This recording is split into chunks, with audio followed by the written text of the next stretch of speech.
this.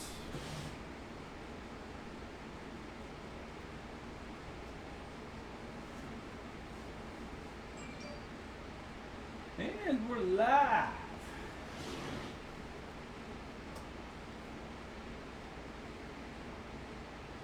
Let the Twitter sphere and everybody else get loaded in. This little guy should be up and running. We can't lose these.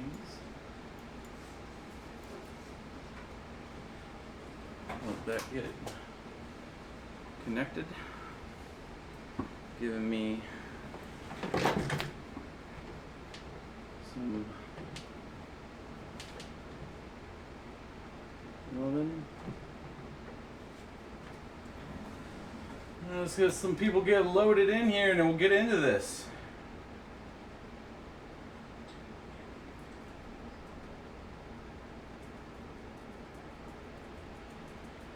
Good evening, folks. Surprising you with another live stream tonight.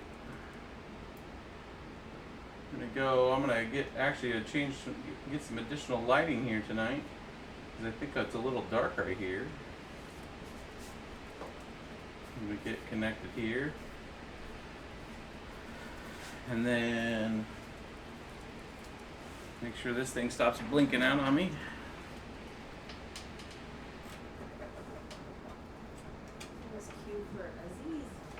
Aziz lights. We got 50 in. It's a quiet time in the crypto world right now. A lot of folks kind of taking a break. I think the market's kind of wore people out. People are probably catching up on some DVR stuff, getting ready for Game of Thrones. You know, just kind of taking a chill break from it. You can see it from just the channel activity. We're only at 52,000 unread messages right now, so if we haven't responded to you guys, I'm sorry. If you have got a response from me, you're one of the lucky ones. We get quite a few emails. Actually, people make fun of my phone now because I get a unread messages. If you could see that.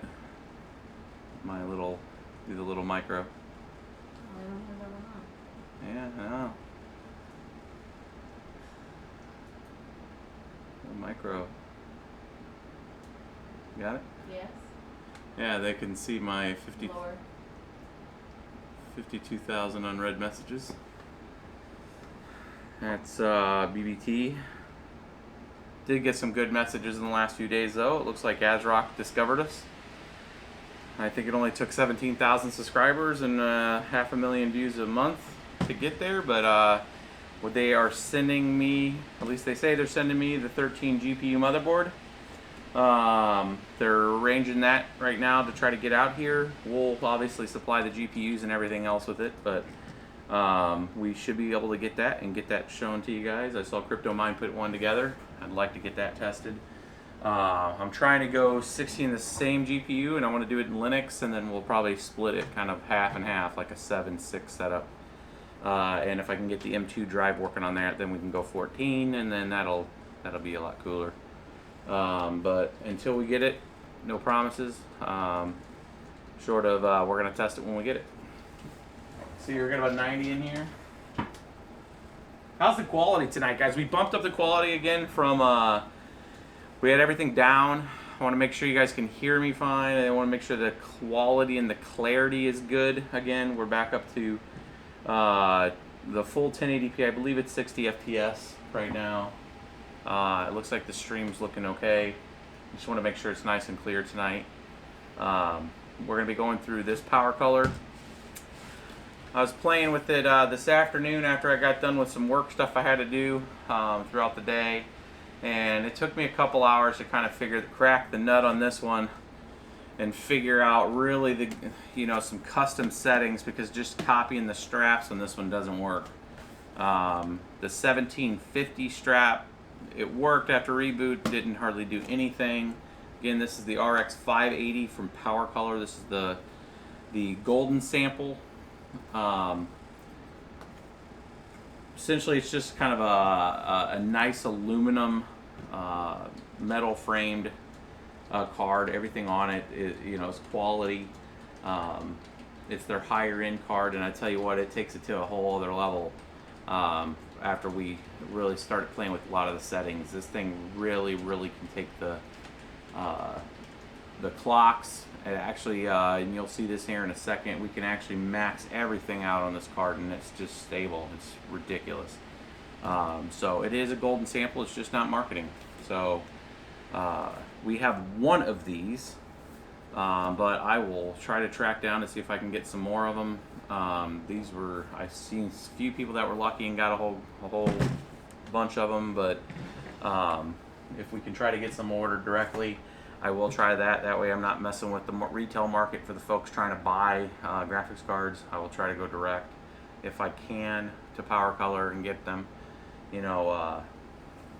All of us miners catch a lot of hate from a lot of the gamers and stuff because we're jacking prices and all that kind of, well, we're not jacking prices up. Companies are jacking prices up because of the supply. Kind of a rough way of welcoming folks to supply and demand mechanics, but we'll get into this, and I'll kind of show you guys. I think we're set up. Well, this, yeah, you don't care about that, right? These guys do though. And we'll kind of let you see the details of this card for folks that haven't really got into getting to see. Just going to launch GPU-Z, and you can see, we can go ahead and switch it real quick. We'll get right into this, and that way folks can see what this card's about. See some of the details. We'll actually, why that's up, and you guys can take a look at that in a larger form. I'm going to download hardware info, where info 64. If you Google that, you'll find this top link here, and we're going to get the 64-bit edition, and we want the portable download. I just like the lightweight, quick launching. We're going to extract those guys, just throw those in the downloads directory, let it open up, and then I usually just dump out one folder and drag that with a right click and hold, drop, move that to desktop because I just want to know where it's at, and then we'll launch that. That way you guys can see this card. We're going to run sensors only. I'm going to pause for a second as it goes through and detects the pertinence of the card. And you guys can see this is the Hynix memory. They make two types of this that I was looking at. They make a Samsung version of this and a Hynix version of this. And so far I'm really liking the Hynix version. I have not tested the Samsung version, obviously. That's fine. And there is an update, but we'll cancel that for right now. And this is the detail from hardware. So you can see, I think we already had some settings already on this guy. Let's look here.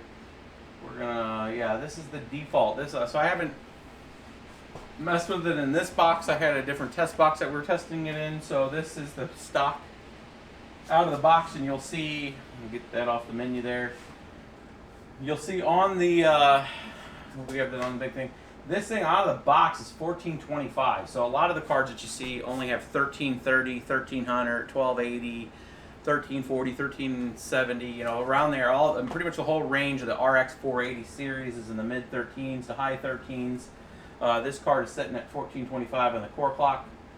Not a super deal on with Ethereum or any kind of other Dagger Hashmo coin, because like Ubic coin and such, you will, and Divx, you would actually take the core clock down, so it's really kind of irrelevant for this. But just out of the box, we'll just take a look at what this thing does. And mind you, this has the strap change, the custom strap that I will be uploading after this video for the folks that have this card and you have Hynix memory. It's going to make you pretty happy. This will let you guys take a look at, oh, did I close GPU-Z? Where is it? Here we go. Because I'm going to leave GPU-Z up on its sensors here.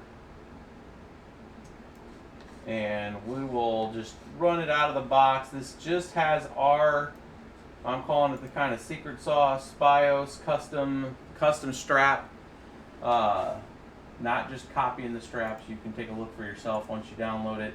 We're going to launch our miner. This is actually the 4.1. I haven't copied the new one over. And let's just do, I mean, we could do Ubik, which is number 28 here on this, and the 4.1 miner that we have. That's essentially Dagger HashMo on the same thing that Ethereum uses. And base clocks you'll see here with the strap, without, you know, no change to the megahertz in the memory. It's base stock, and you'll see that result here in a second. And we'll pull this down, or folks can see kind of GPU memory errors, if there's any memory errors. And let this start going. It should actually be running. And actually, we'll take a power shot of it, and I'll get the FLIR up so you can see the difference on heat here in a second too. Let's take a look. So just with that, the custom tags, you're at 27.1 without any kind of overclock on it right now. So not too shabby right now with the card. The system itself right now is pulling at 230 watts. This thing's about 40 watts when it's just sitting there, 45, somewhere around there, almost 50. Let's just call it 50 when it's just sitting there. So you're looking at about 190 watts on the card right now as it sits, which is kind of high, but we haven't adjusted any of the settings. The power tune's all the way up, and that's pretty common for this kind of card. On a side note, this the settings, the modded BIOS that you're setting up for this golden stick, golden sample, that this will not work on a regular Red Devil, would it? No, I would not. So if you had a regular Red Devil non-gold sample Hynix memory, there's a chance that would work. I would not push this BIOS to it. What I'm saying is the modification that we did with the custom straps, we would have to take your original BIOS and we would have to apply those settings directly, because I'd want to make sure I'm keeping all the other settings compliant, because if you were to put this BIOS on your non-gold sample, even if the memory was same manufacturer, same kind of timings, could take it, the base clocks and all the other settings from power management, all that kind of stuff is going to come with it. And there's a reason why that card is not a golden sample. When they're going through testing, they'll do what they call binning, where they'll do regression tests essentially against the cards to see what they're stable at over a period of time, and then those get binned into the correct class of card. So while some will peak and be fine, if you overclock over time, you'll start getting artifacts and stuff like that. So what I would say is that the special timing, what we'll do is when we upload this BIOS, I will actually put the custom strap.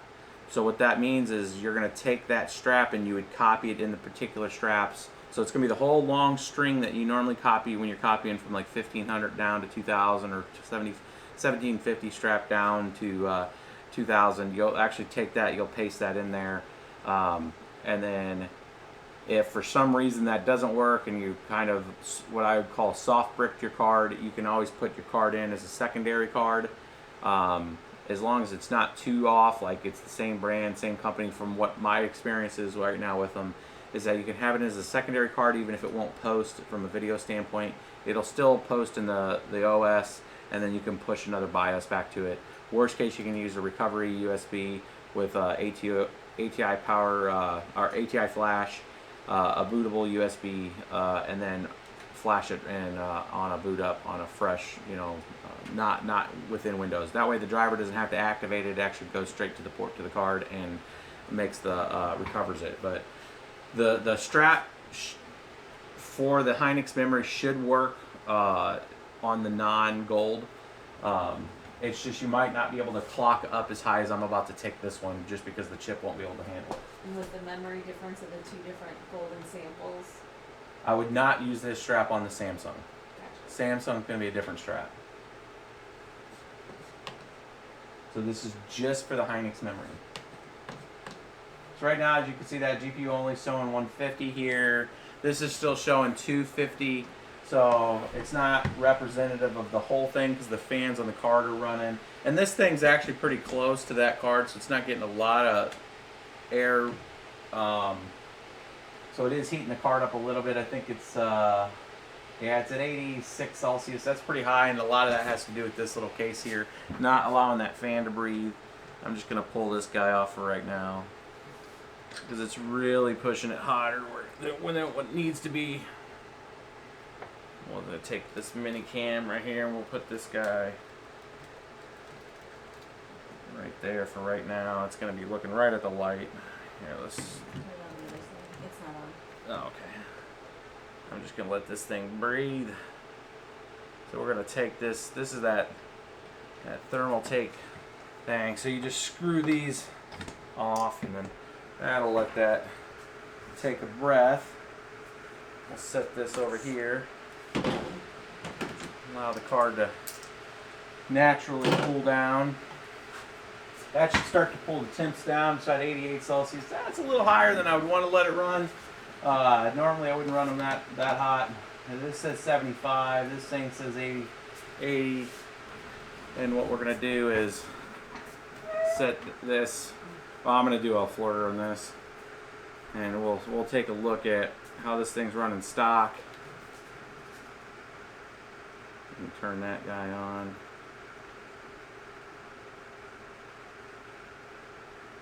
Looks like it's starting to cool itself down. You can kind of see this. I'd love to get a video out on this device. It does have a USB. I need to play around with it and see if I can actually turn this into a thermal camera and then as an input to an HDMI. I don't know if you guys can see that, but looks like the outer heat sink is sitting right there at about 60 Celsius if you were to touch it.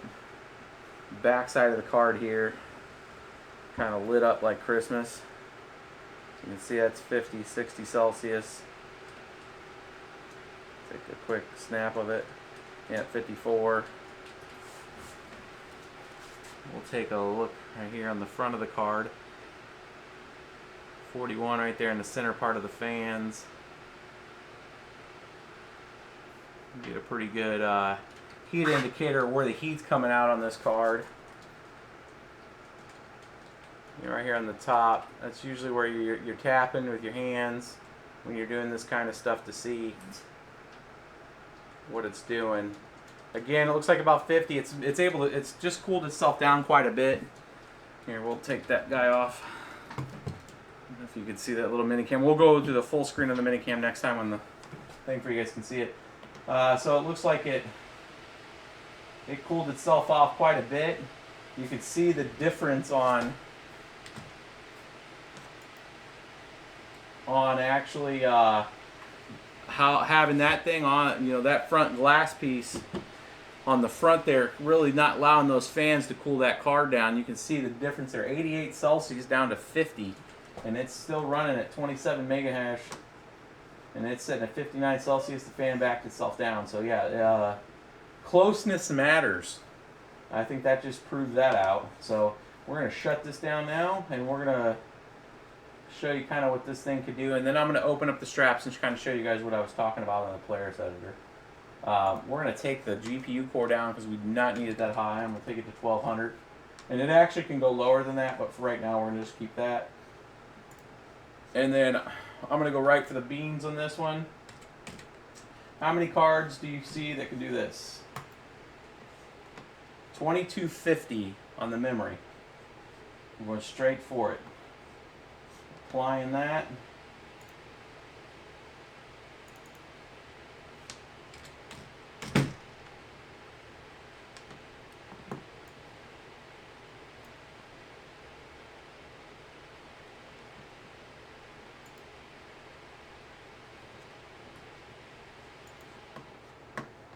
We're going to let that go.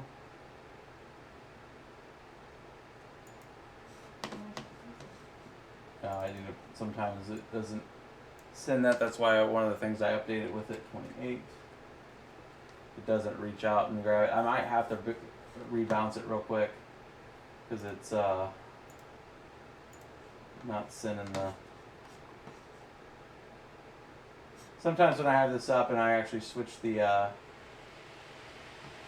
actual settings on this, it doesn't like the miner after I close the miner. If it's already overclocked, it doesn't like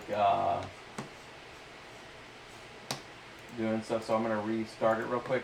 Sometimes when you close a miner and if you have an overclock on it or it's ran pretty hot and you go to run your miner, sometimes you have to close it, restart the miner, get a fresh setting set up there. We're going to take it back up to 2250 right before I even start the miner, and then we'll bring it back to you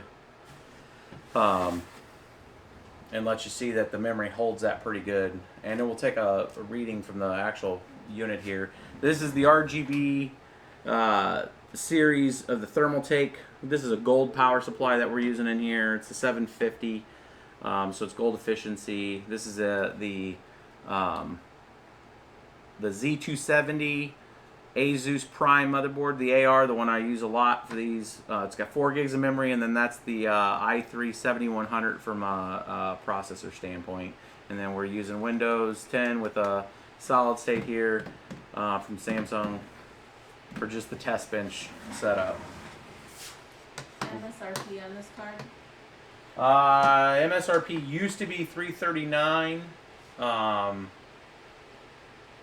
That's what it should have been. That's what it should be. But with the stock out of stocks, I mean, you're probably going to spend almost $400 for the card.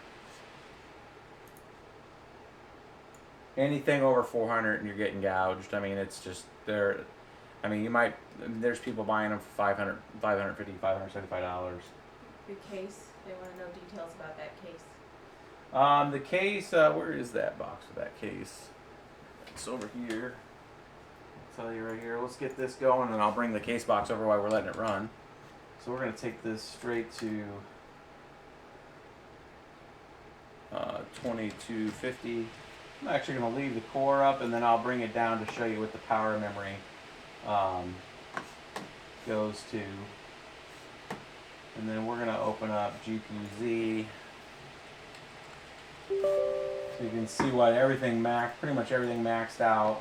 I'd say this is the setting I'm about to use is kind of like what you'd use for like Zcash, because you're gonna want the GPU still up there. And then let's do hardware, because we're gonna watch any kind of memory errors.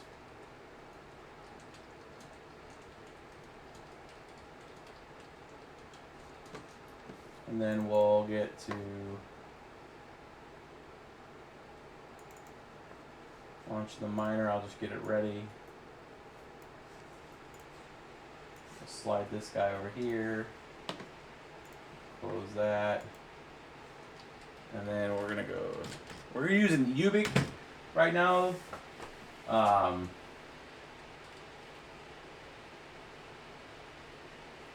Ubik coin. And it might be these sensor hooks that we have in it right now why it's not coming up. Because when I was testing this earlier, it was fine. But I did not have it hooked into all the sensors.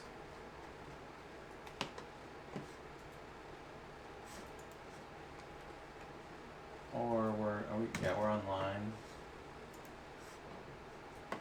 Our Ubik's down, so we'll try.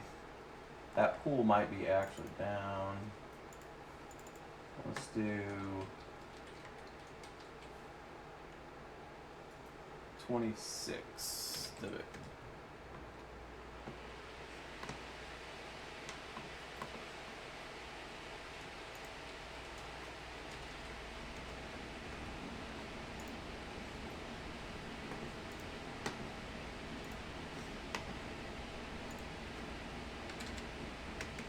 Just warm it up.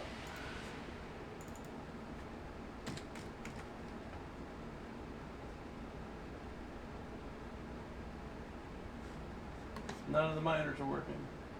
True. Digital Gold said last night that on his live stream that he was paying $1,000 per card. $1,000 for these? It just said per card. Didn't say what kind. Oh, wait a minute. Did we get... Did we get doxxed by the antivirus again? Dun dun dun. Doxxed by the antivirus. G-Law has the duck as a symbol, so all I keep saying, got any grapes? I can't get it out of my head now. Dun dun dun. Any grapes? Sorry. I don't know. It's terrible.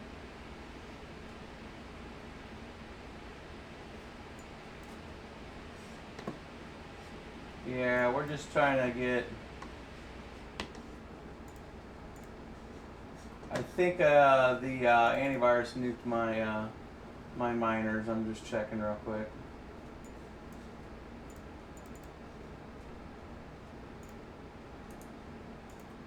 Wish I knew somebody that programmed that and could maybe fix that.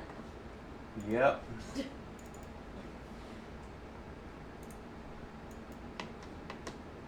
I'm gonna nuke this out for right now.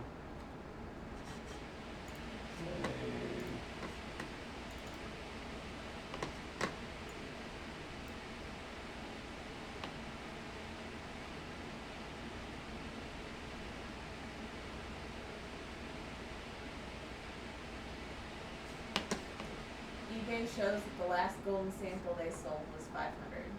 $500 for the golden sample.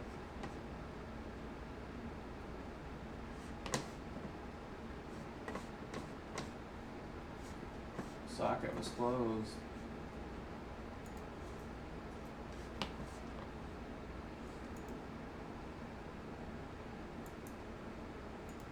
I'll try to restart one more time. Wait a minute. We might be network down. No, that network looks good there. Network's good there.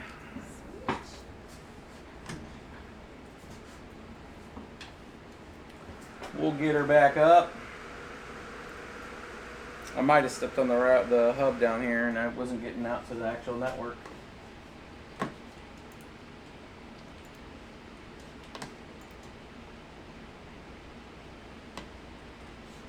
Yeah, that's space stock. Let's just try this one more time without changing anything and see if we can actually get it to reach out and connect.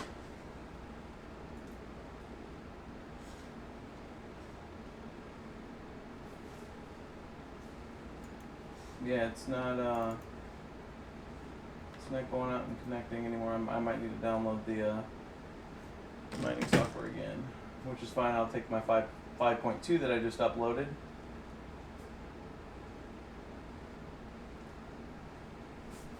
Stratum connected. There we go. Finally got one going. It's number 5. So I guess it was the pool I was on. Ubic is not connecting.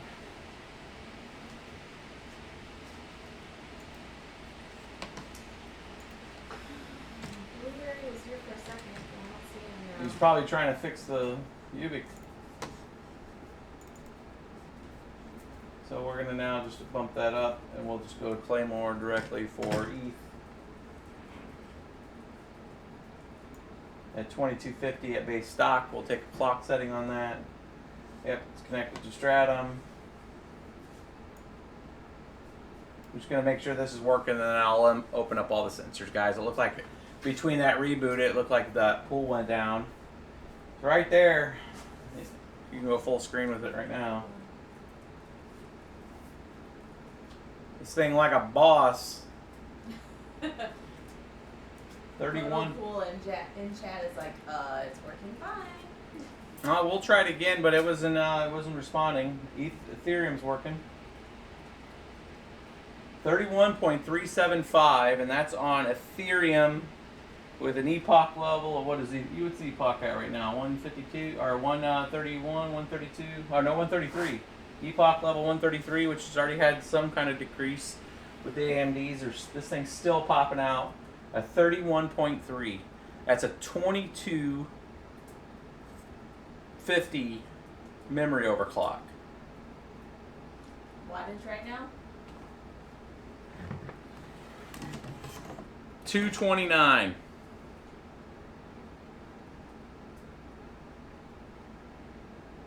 And that's mainly because the power of the fan isn't going at full speed like it was earlier. It's about 20 watts when those two fans are going at full tilt. Can they see that one? Or is this here minicam's twisted? Angle. Better. Yep, got it. 22 or 230. 231. Put the minicam down.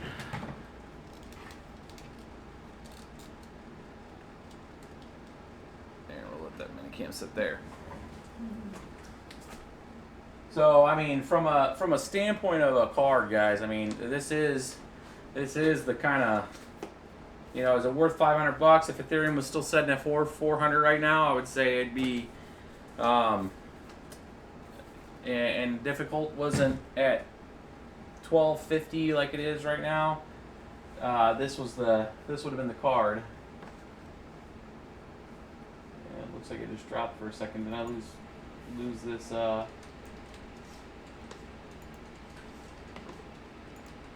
it drop out, or is it actually having an issue? It looks like it might be having an issue. Now I ran this earlier for about an hour and a half, and it ran fine at 31. So it might be having it. We're not getting lag, are we? Okay, just making sure. It looks like I froze the system up. Yeah, it's down at 43. So there might be a little inconsistency with it. Yeah, I'm getting a stop code. Does that actually that shows for you guys? Great. I like that it shows the stop code on there. So that was an actual driver issue is where it filled out. Now when I had it earlier, I actually I set it at 2250. I closed all the monitoring software. I just left it. I unplugged the monitor, brought it back in. About an hour and a half later, it was still running 31.3. But it's probably obviously not as super stable. Holding that, I'm going to do a longer test with it in Linux and just have it hooked into one of the boxes over here and just let it sit there with simple mining with those settings and see if it's stable. I'm going to run it again at that, and I'm going to bring up the hardware sensor because I want to see the actual hardware info to see if it's sitting there just dumping errors.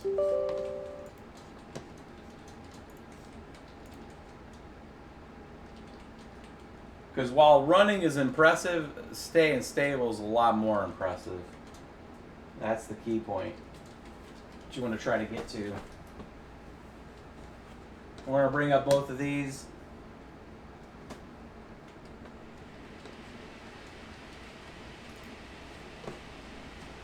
We're going to pull this all the way down. I'm going to slide this over here. And the thing that we're looking at right here is this guy right there. I don't know if you're on the... I'm going to go to the big screen. This is in this hardware info, you scroll it all the way down, you're looking right here for the GPU memory errors. We're leaving this at 2250. I'm actually going to bring this down to where I would normally have it. I would put this at 1200 first, make sure it's stable. If it is, then I bring it down even further. And then after it's stable with a lower GPU setting, then I usually go and I touch the power target and pull that down. And then ultimately you can come in and do the voltage change with your main core voltage, which is given in Claymore. It's doing a /CDDV, and we'll put that in the description. And then you can put it at like 950, which takes your normal 1.050 voltage that you have going to it, and you can pull it to 0.95 voltage and see if it's voltage stable at that. But that's kind of the last step in the process. You know, you'll stair step it down, see if everything's stable to that, and then you can see if you can pull a little voltage out of it also. Since you're dropping the GPU core down with Ethereum or any of the Dagger hash mode algorithms, coins like Divx or Ubiq coin, you can pull the core down with it to save some energy. So we're gonna set those two things up. We're gonna relaunch the mining software, and just gonna go back to 5, which is just Ethereum on this version. I'm actually gonna pull down the 5.2. Option 5. Okay. You know what? You're dead to me. Let's get this. Make sure that this is muted. We're gonna do the old faithful because I like testing the link that I put out there before the start of the live stream to ensure that it's working. That way you guys can also see how I'm kind of getting there. So on the live stream, in the description, right here, version 5.2 of this. Here's the mega download. A lot of people ask for the mega download of this because they were having issues with file upload. Do it through your browser. And this has all the miners in it. I have not went in and looked at CC Miner and SG Miner and see if there's some version updates. I do need to do that. I plan doing that this weekend and making sure we have the latest version of the miners out there, and including adding the whole CPU pieces like I did last night. We need to add in the CPU mining pieces in there, and there's some extra code that we've been looking at with like retry, and if your miner times out, looking at picking another pool, you can kind of set priorities. We're adding a few other features with that. So we need to do a Control J. If you download that in Google, you need to sit there and hit this, keep that file. That way you can kind of see it there, and then you want to extract it, which will unzip it with all the other miners. For the folks that have just stumbled into the site and wondering what the hell we're doing, we've went out there and made a custom batch file with a whole bunch of different miners out there, so then you can go out there, configure your wallet and what pool you want to use, and it just simplifies the process of having already the kind of pre-packaged a whole bunch of miners in there for you. If you use Windows, we are working on a version for Linux it's being written right now in Python, and it's going to have a nice little package together for Linux. So you can essentially pull down Ubuntu, do some basic updates and driver updates, and then just run this multi-miner in Linux, and then have a list of different things that you could be running in Linux. So we're working on that one too.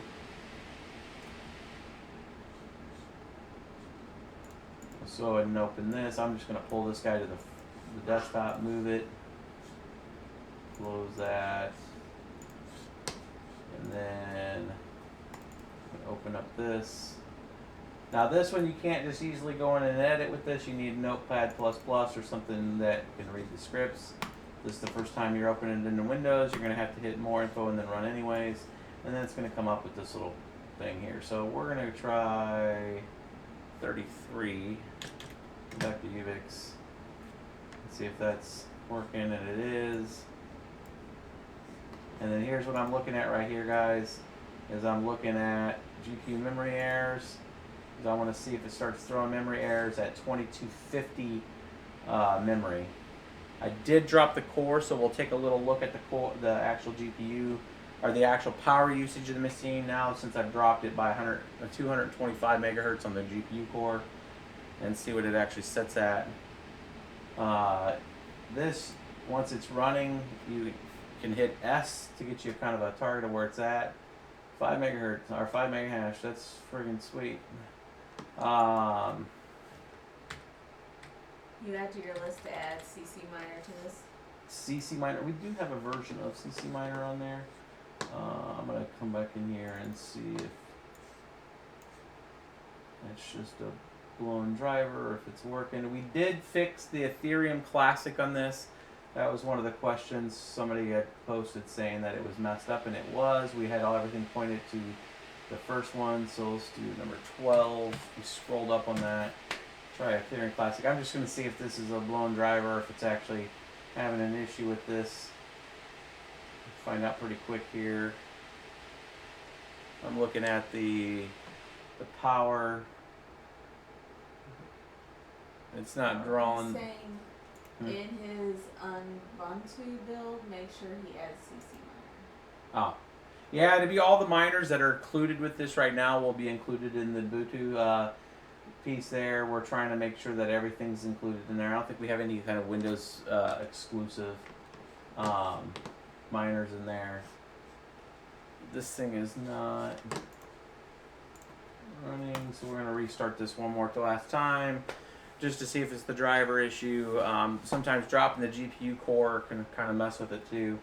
We're going to take this back. I'm trying to get to 2250, and I want to see if there's memory errors at 2250. So I'm going to leave everything stock again, just bring it to 2250 memory, and I want to see actually if the 2250 memory on the golden sample is actually throwing errors. If it's not throwing errors, that's actually a breakthrough too. Because at that kind of speed, it should be throwing some kind of memory errors. But there are no artifacts that are visibly seen on the screen when it is at that height of memory. So we're just going to leave that all as stock, 2250. Again, with like when I do a lot of this testing, guys, a lot of it's just to make sure it's stable.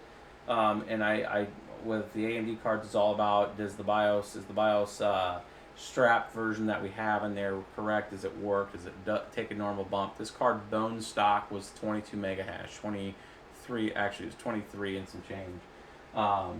Which most of the RX580s are about 24 and a half. So I was kind of actually afraid. I'm like, that's not going to be good. It's going to be 28 mega hash for a 580. That's not going to be good. But the strap change on this was significant. I mean, it went from that 23 and a half to almost 28, and then the 28 goes to 31 with the highest ever clock. So it was actually pretty impressive.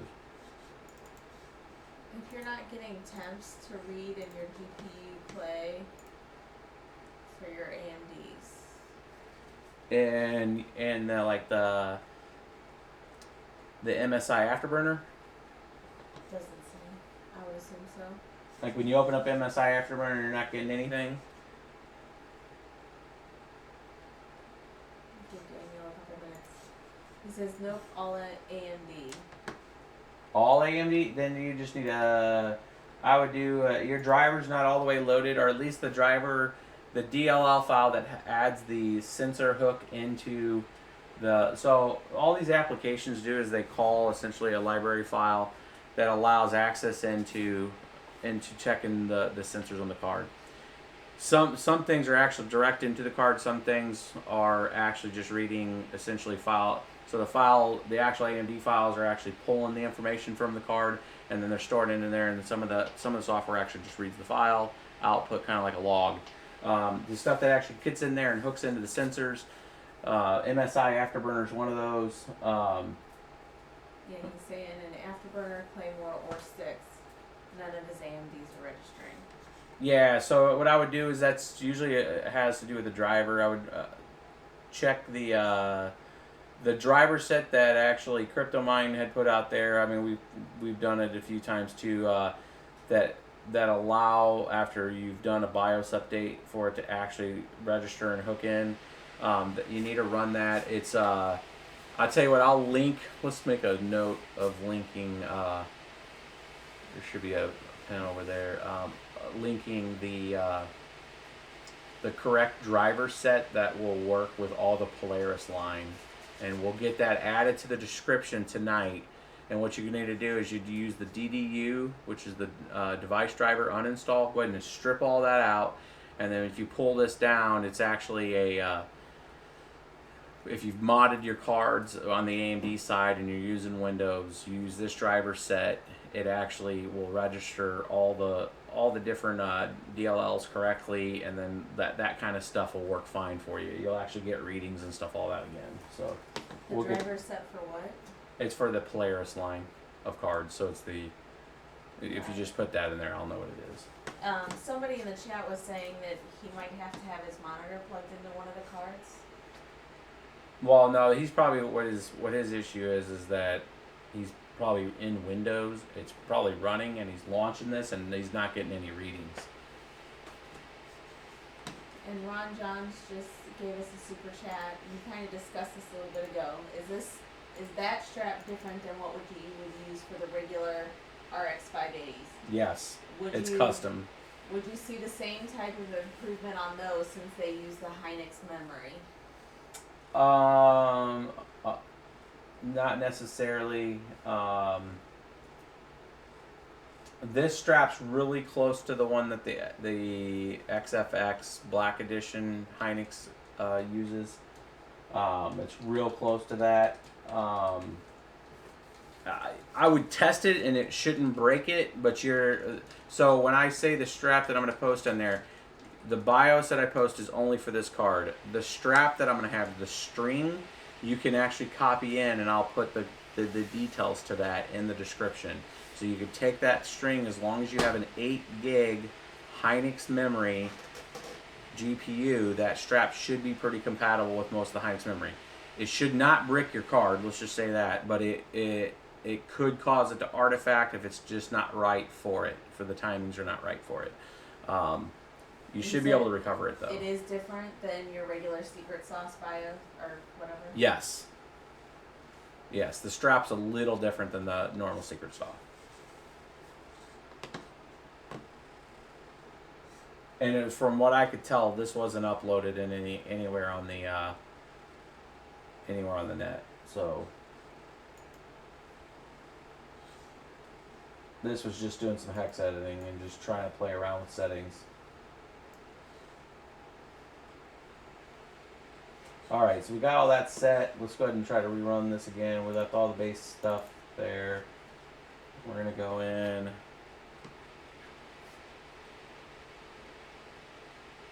And go with number 3, ETH only.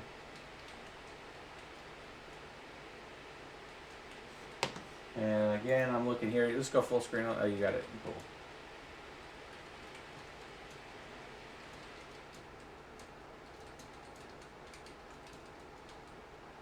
That's definitely working because I can see the power.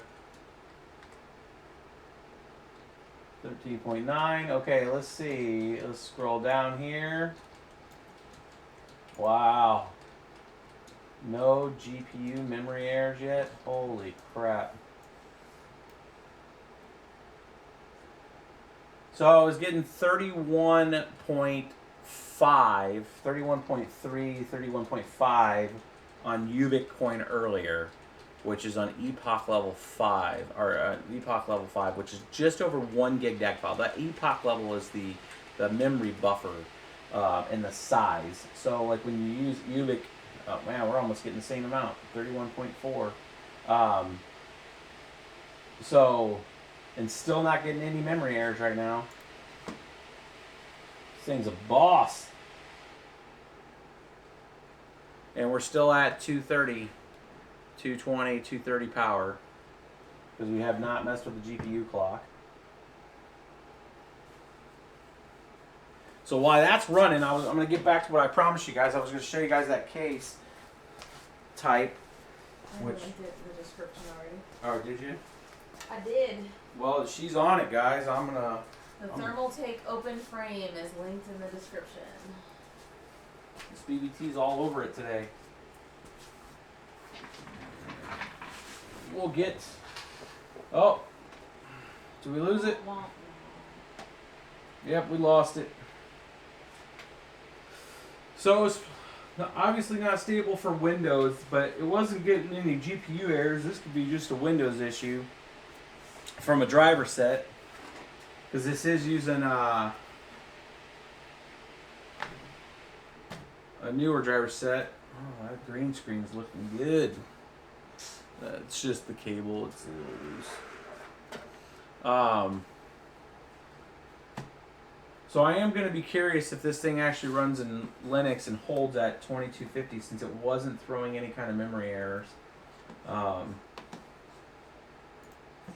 But that at least shows that. I'm gonna go ahead and try to get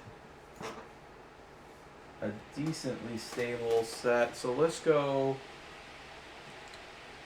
2150.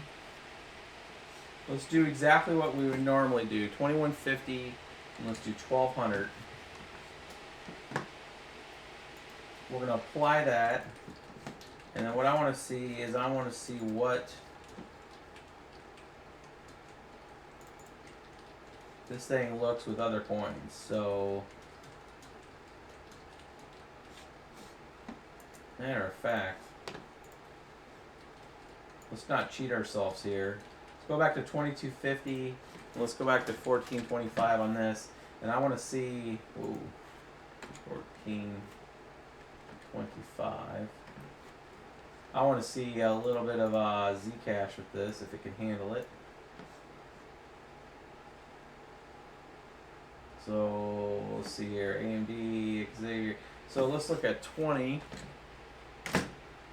on our 5.2. Cannot initialize, unknown error. Just died. Oh, that's the CUDA miner. Of course, that's going to blow up. It's looking for NVIDIA.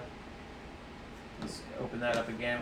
All I'm doing, guys, is running that executable, and you can open this up, and it has all the menued items. Let's do AMD Claymore, which is 18. Let's see what this thing does for Zcash with 1425 and 2250 memory. Base intensity is 6. And we'll take a look at the power. Right now it's sitting at 56. It's jumping up, 214, 213.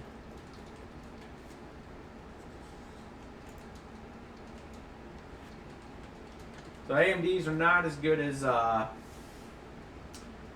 a 1070, but right now it looks like it's getting 340 at 214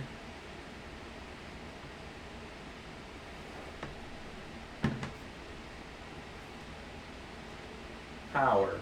So we'll let this go a few ticks and see if it can hold it. How many cards can that case fit total? 3. Three. 3 with risers. But you're risers. right on the edge here, guys. So what I've looked at doing is I have a Brian, our old fabricator. I've asked him to take a look at extending these. So there's on the back here, you can take this back plate off, and then you can actually get to where you could extend this out if you actually put a little extension on it. Then you could take it out to here, and then you could add another little plate like this, and then you could technically have like a 6-card mining rig with this case with a pretty easy mod. And you actually don't even need to extend these if you just wanted to extend this guy here. Just a slight connector that brings this out to here, and then technically you could just go with it. You just need another one of those shelves at the top going the other way, like in front of your hard drive. This way? Like right under where your camera is. Mm. You know, since that shelf's going that way. Yeah, no, that'll work too. I mean, you could do a few mods with it, but I mean, it's a base. If you could get this case pretty cheap, it would be a decent, shot to just get. This actually comes with another plate like this too, so you could actually modify that other plate and get a couple more cards on it. At least a 5-card mining rig. The cool thing about this case, though, guys, is this thing's actually. And here, switch to the mini cam and go full. No, don't point it towards me. I'm not turning it live if it's going that way. It's not pointed. Miss BBT's camera shy tonight. She's not all dolled up. She's just like, nope. She's got her hair in a bun. She's like, don't show me. Oh, it's not like it. No, you're fine. So this spot right here is for mounting brackets. So you could actually have this case mounted on a wall. So that's what's kind of cool about that. And like if, I'm not going to take the back off. We might do a different breakdown on this. Or if I get another one to actually mount on a wall, we'll actually show you guys the building of that. You can switch it back off that now. That's what's kind of cool about this case is you could actually make like wall art with this kind of setup. With this case. Well, it looks like it's holding pretty stable. 70 Celsius. 344 looks like where it's at. I mean, that's not bad if I recall for a RX580. So that's the performance on Zcash. We can do Pascal. Let's look at that. 22, maybe. That just was like no. What's going on with my Pascal coin? 22, exchange address, 22, enter. That's crashing right away. So that means something's up with that. Which coin?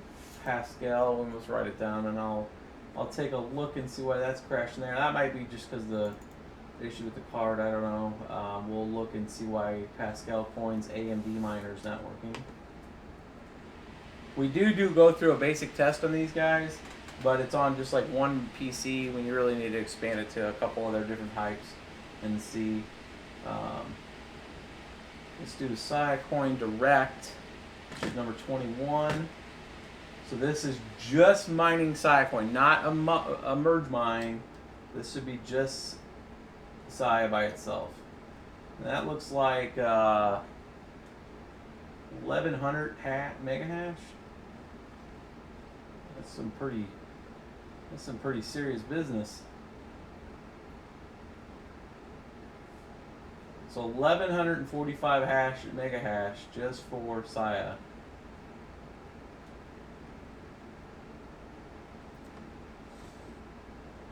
We'll let that go for a few more ticks. I'll take a look at your guys' comments. Someone asked about your routers. Do you have any preference on routers? I usually go with the higher end, like Nighthawk X8 or the Asus router, a higher end Asus router, just because with when you have a lot of mining boxes and a lot of PCs and a server and a couple other things in here, you need a higher end router. I've implemented a lot of different mining rigs for different people, and usually if they have like the old, believe it or not, I've had some folks have like the WRG54, the old school router. It literally kills it after a few days. If you have a lot of miners on it, it just doesn't, it can't handle the traffic. I mean, there's not like a lot of bandwidth being used. I just don't know if it's a lot of the call. That's also plus running a full nodes, but the higher end routers I've always had good confidence in. So I mean, I'll link the couple that I have here, and because we have a couple different internet services, but they're it's like the higher end 7800 series, I think, Asus router. You just got to make sure your routers are patched all the time. Keep out some prying eyes, and then when we go a little extra level on security with regards to double NATnet, to having two routers. But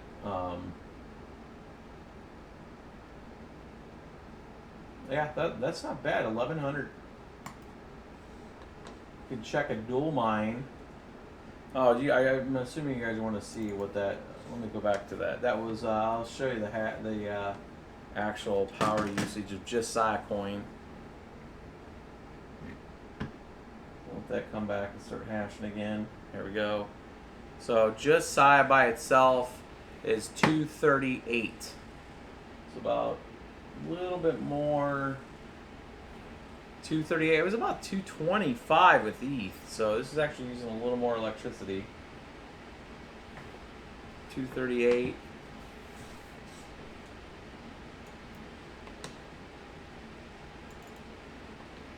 We'll go and check. Divx is ETH, essentially, but we'll check 29.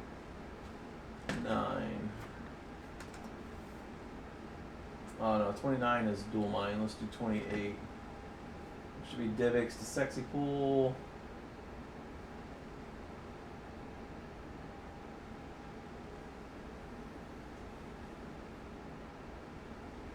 And almost 32 mega hash. 32 mega hash, it looks like. Yeah, but look at their epoch level, guys. Like on that screen here, epoch level 2, it's using 1.02 gigabytes in the DAG file. So if you have a 2 gig graphics card, I believe I have a couple 2 gig graphics cards here. That's going to be for a good video. We should write that down. We'll do. I had some actual people asking me some questions with this about if they could use some of their older graphics cards with like 2 gigs. And we'll do a 2 gig mining video. Let me know in the comments if you guys want me to cover the 2 gig mining cards, and what you could still mine with that, and we'll cover that. But It looks like this thing's getting just over 32. It shows you the difference in the DAG file. Yeah, it's 32, 31.977. So this is a 32 megahash card at these settings. And this is an AMD card, guys. This is an AMD card. I know, it's freaking weird to see a 32 from a non-NVIDIA card. AMD still got some thunder here. Not too bad. That's on DivX. And power-wise, it's looking right around same as ETH. It's 228 on the power.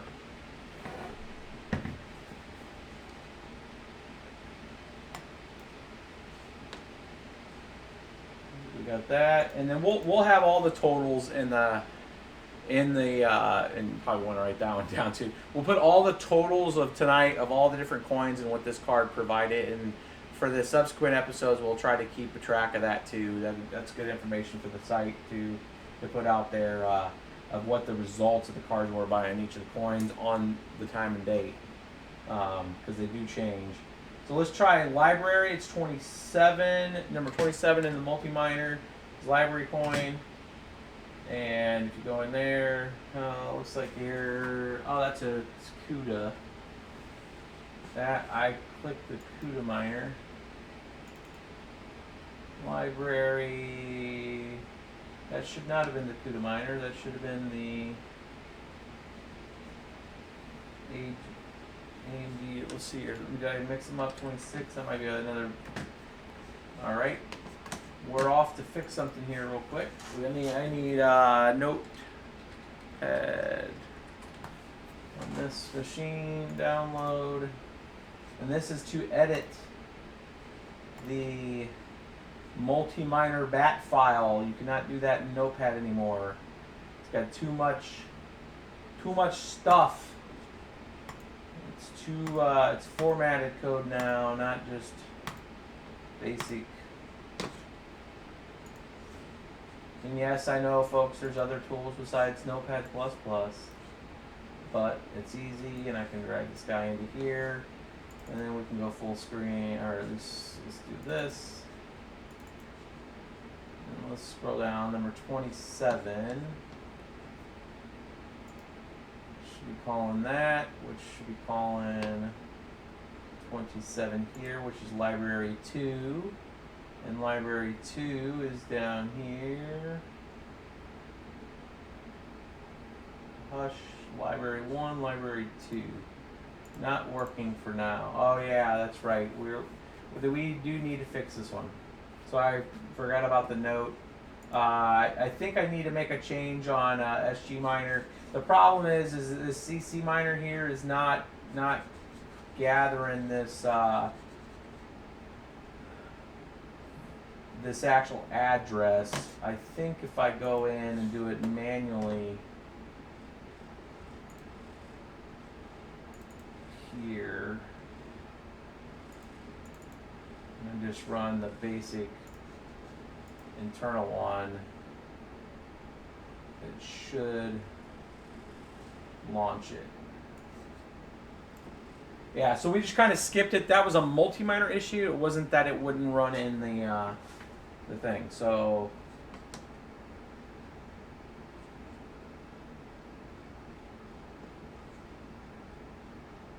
this is some old school. Anybody that's been hashing for a while remembers the old CC miners and SG miners look like this. Looks like 106 mega hash. It should be a little higher, I think, on library actually.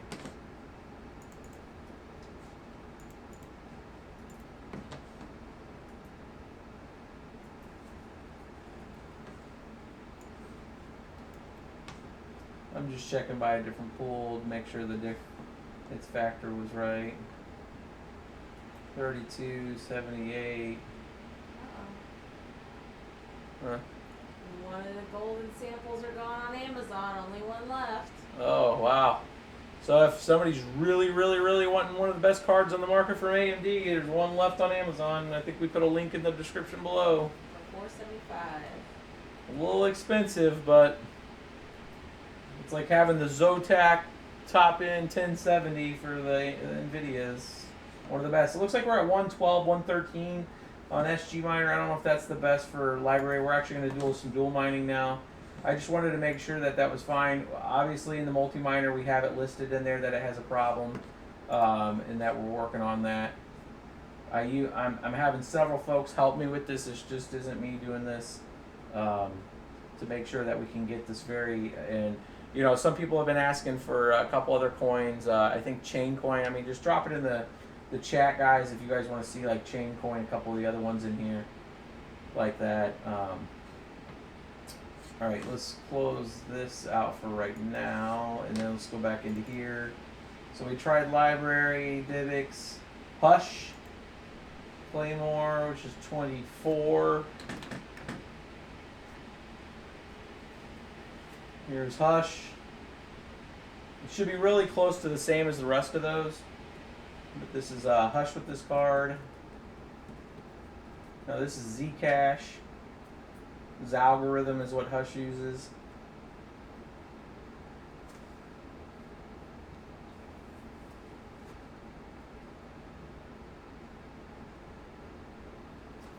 We're doing a thorough test right now of this PowerColor on the different algorithms using the BIOS that I will upload and put up into the thing after this. Let's see if this thing's reporting here. Here we go. 339 on Hush.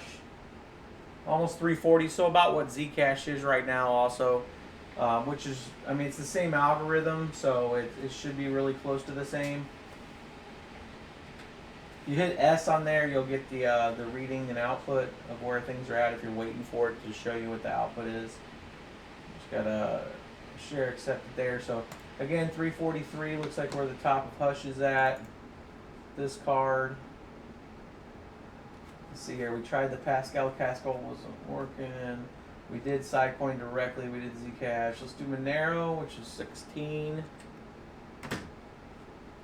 AMD only. We were doing the Monero in the last night's video, and you saw, I think the top was the Ryzen 1800X with a little overclock on it. It was getting about 640, so we can see what this thing will do.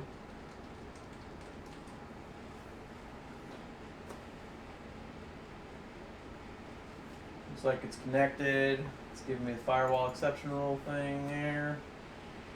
There's like chain coin added. Chain coin. All right. I've seen a few people asking about that, so we'll get that added to it.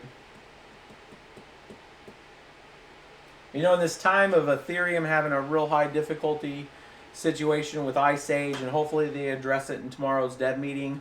I kind of posted, I think on, I think it was on our Facebook group, our Bits Be Trippin' Facebook group, kind of the three options that they're going to have. They're either going to completely ignore it tomorrow and just talk about the upcoming release. It's targeted for September-ish time frame, and just ignore the elephant in the room with the difficulty. I really hope they don't do that. They're going to address it, and they're going to address it in one of a couple ways. They'll either put a pause on Ice Age, and it'll just be frozen where it's at right now. Difficulty won't readjust. I doubt they'll do that, just because of the situation with more hash being added, that they'll probably want to have it at least predicated on that. So I mean, if they just freeze it and stop it from updating, that kind of still sucks, but at least you know what you're getting right now should hopefully hold, so you won't have a retarget after, you know, so many days. Or they're gonna address it the way I think they should. And they'll actually put it back on the retarget of the hash of the network, let the network hash dictate it, and actually put a pause on Ice Age, defuse it. So it's the time bomb, defuse it, the difficulty bomb rather, defuse it, and then retarget it for when they think Casper's actually going to come out for a proof of stake. And if that's sometime in December or whatever, I really hope they go that route, just to allow, even with the price suppressed, I mean, it just allows the difficulty to get back into some kind of, you know, not crazy talk. I think that would probably be their best solution, but you know, I don't have any influence over them. But they can't let it keep going up exponentially. I mean, the block time after the next retarget is going to go up another 40% almost.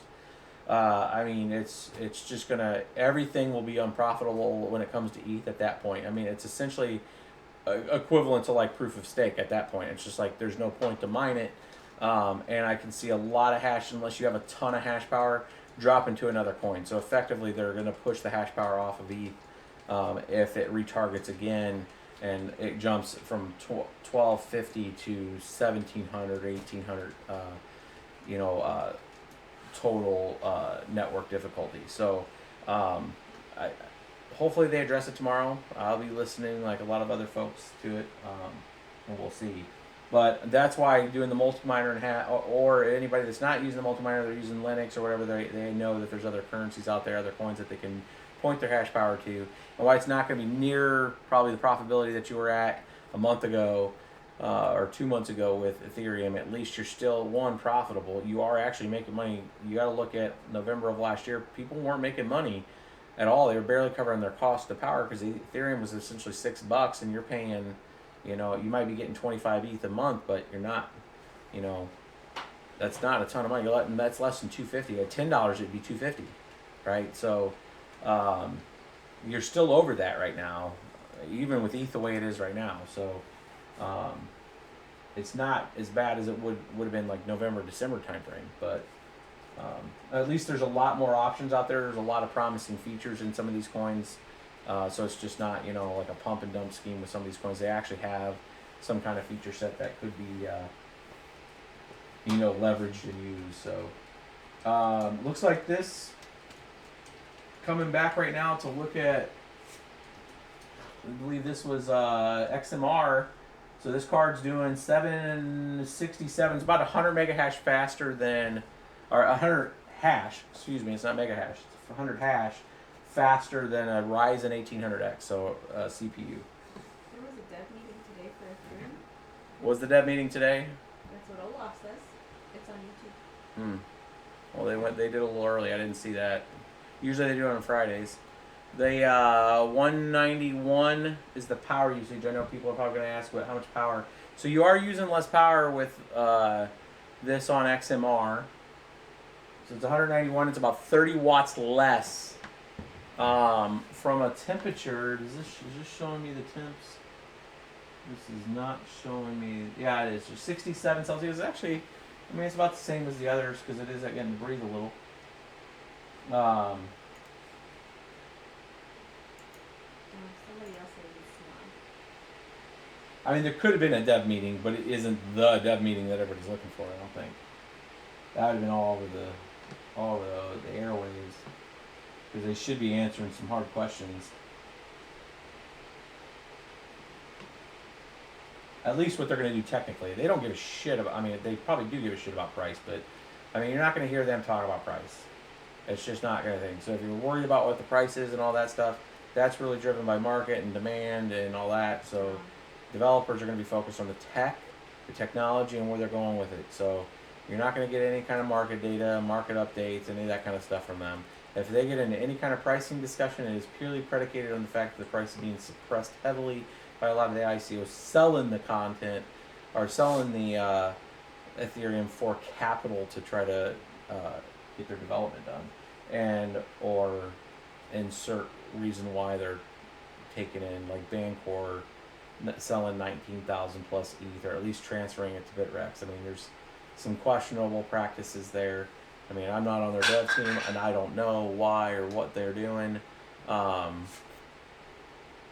but why they're selling off vats of Ethereum. I mean, I don't know how big their team is, but you know, watch a couple videos back where I start to explain on how what you could do with a dev team and $2 million. Amazing work.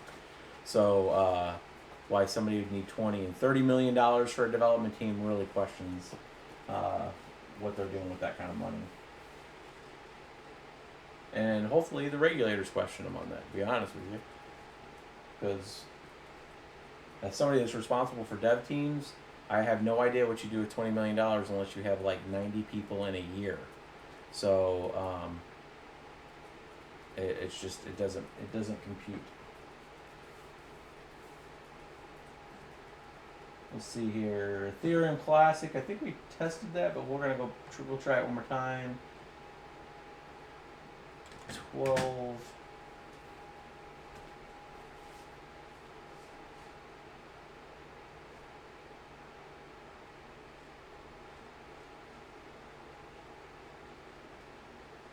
This should be really close to ETH, as the epoch's really close. The DAG level is at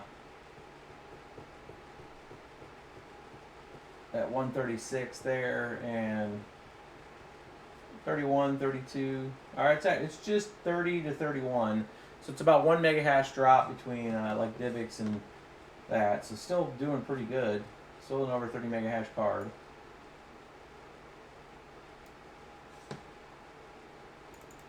And I think that was it, Ethereum.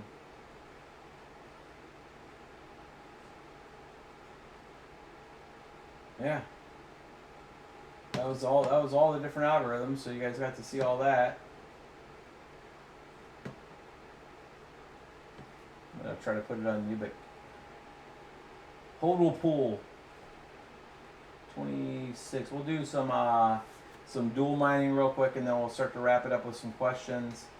Let's do a little Ethereum and Sia first, and then we'll get into Ethereum and Decred, and Ethereum and Library. So let's do number 4 first, which is Ethereum and Sia. We'll take a power check at it and see what it does. Taking out the cameras. Is this even hot? Nope. She's scared of the small camera. Yep. And I show her when she's You are untrustworthy. not dolled up.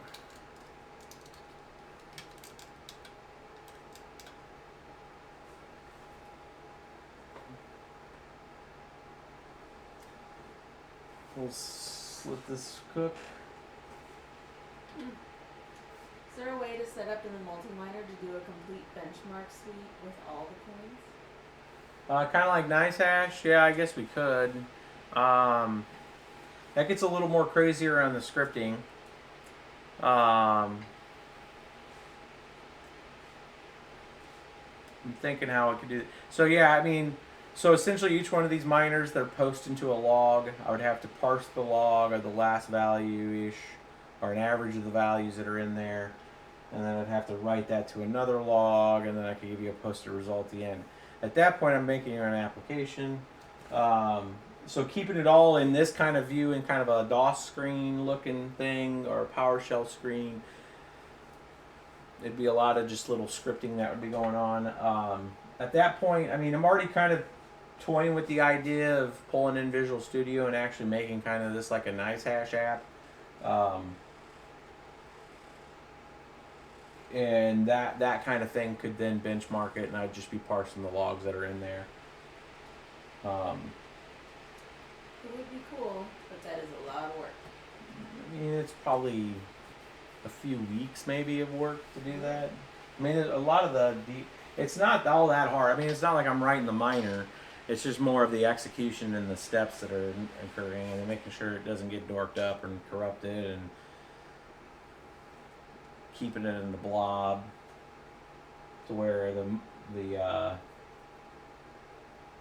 where Windows ain't trying to delete it all the time.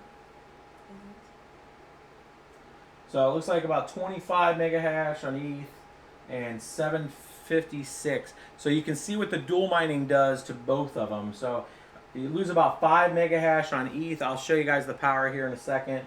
And you lose in about, we saw Sia by itself was doing 1145, drops to 756. So if you were just doing Siacoin with this one card, you'd be getting 1100. If you had a, let's say, an 8-card rig of these, you're looking at almost 9,000, be 8,900. No, you'd be over 9,000 because it was 1145. You'd be at like 9,200 mega hash Siacoin. That's not bad. If you were just doing Siacoin on 8 of these. With this, you'd be at 8 times 7, 56. You'd be at 5,600 and some change, maybe 5,800 SIA coins, or your SIA mega hash, and then you'd be at 25 and 8. I mean, yeah, I mean you'd be at what 200 mega hash and 5,600 SIA. So that'd give you kind of an idea what this thing would be on an 8-card rig. And power? Power, yes.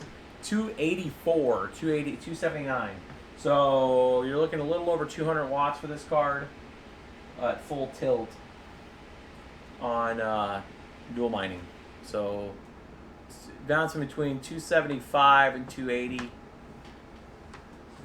power. So you're looking at like 2.25 per card.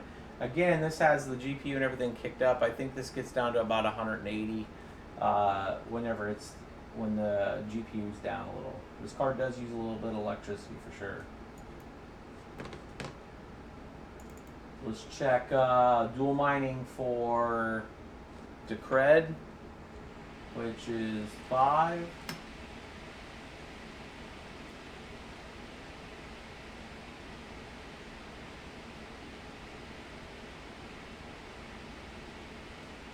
Looks like Decred failed authorization on, or at least it had an issue with authorization for a second.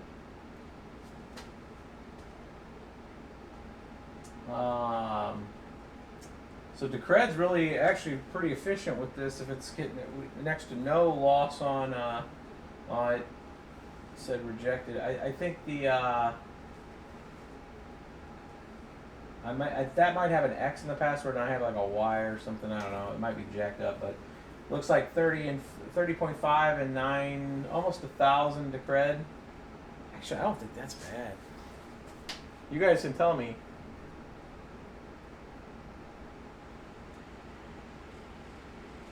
You know what Decred really is. They're calling you out. For what? Decred. What about it? You even know what it really is. What do you mean? They said they don't think that you even know what DCRI even is. Well, I don't mine it a lot, and I don't follow it a lot.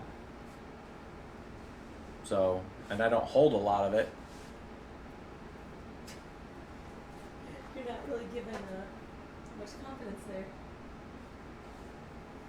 Well, if it's like I haven't done a deep dive on it. I haven't researched its main feature set. I don't hold it as a currency, short of a little bit that I've mined it. So, that's my experience with the Decred. Gotcha.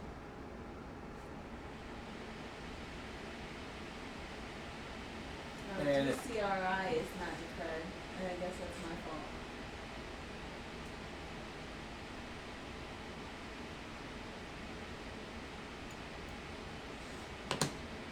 We might have finally blew the driver on that.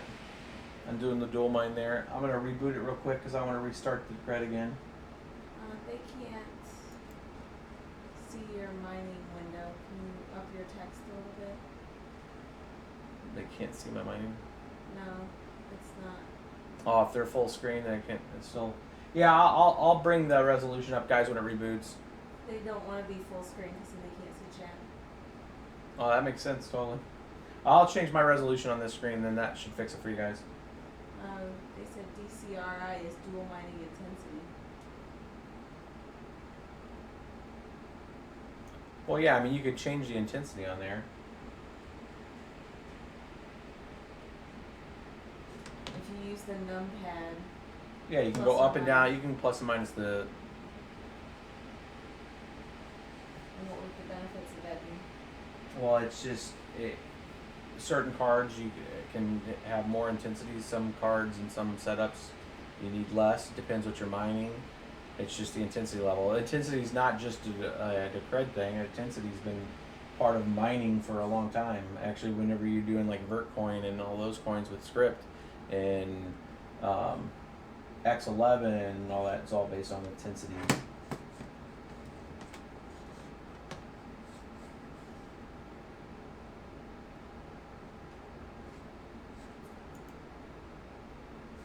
Let's get it.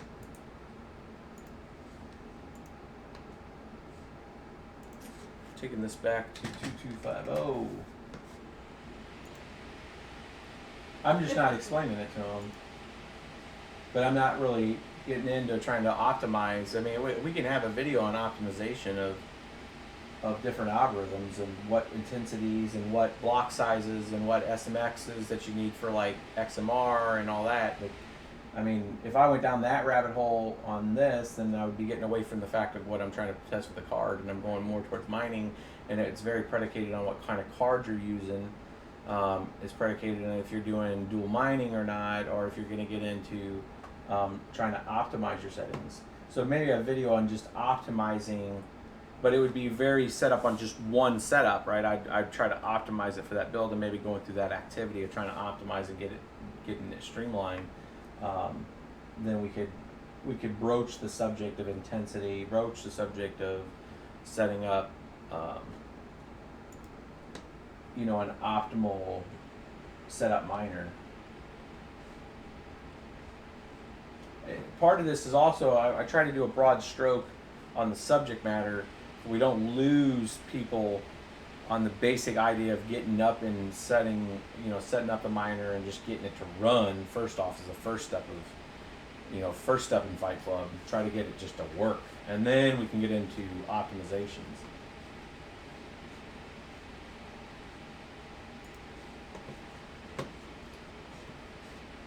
Is there a dev fee for using your multi-miner? The dev fees are all built into the miners. We do not charge any kind of fees in any sort. It's free. You can download it. A lot of people have contributed thoughts and ideas to it that we've incorporated. It is open source. You're saying the dev fees go to whatever pool that you click, not It's to us. whatever pool that you're using has fees, and whatever built-in dev fee that is built into the miner in the tool. So we're pulling the miner, compiling it, and then putting it as part of this. So if we're using Claymore 9.7, the dev fee is going to Claymore's 9.7 that he has built into it.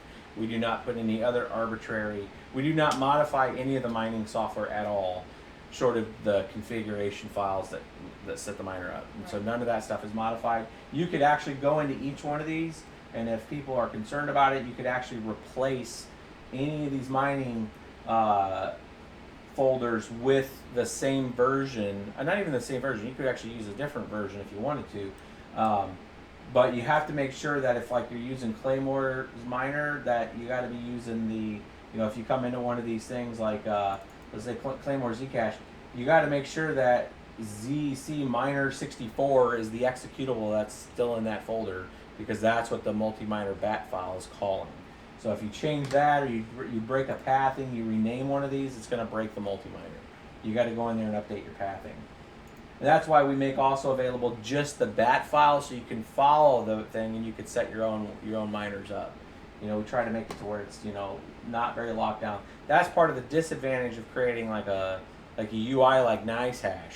NiceHash is great, but it's kind of locked in. You can't really modify anything with it. You can go and uncheck and check options, but you don't know what miner they're putting in there. I mean, it's just running it. You can't really configure that. Where this, you can configure, you can upload, change, whatever you want to do with it.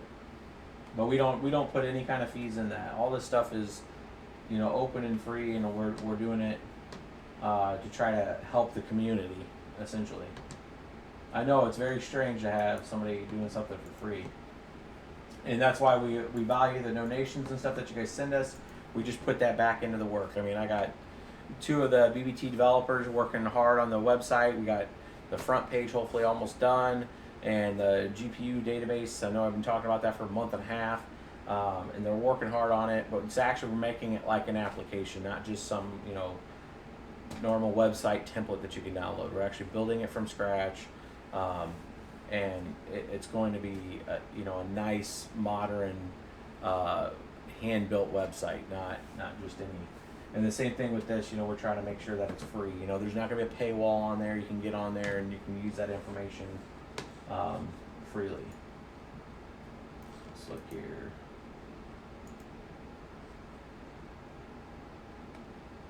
it died on the cred.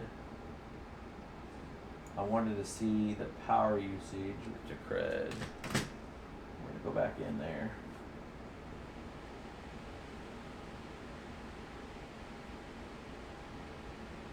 Because we never got a chance to. We could put on there that we need to look at the cred address because I think I got a variable in there that's incorrect.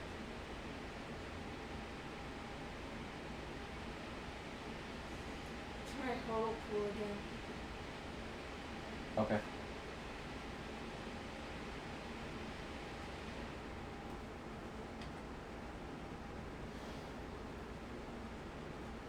So the cred's at 265 watts on this card.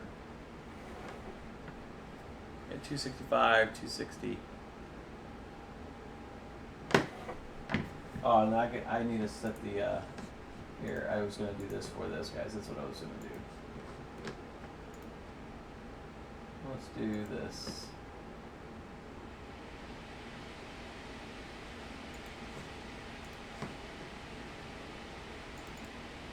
You guys can let me know if this looks a lot better. They say hodl pool. Yep. Number 30. It says to talk about it.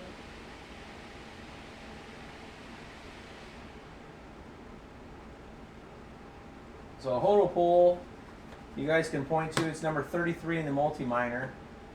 Your favorite number? Yeah, 33.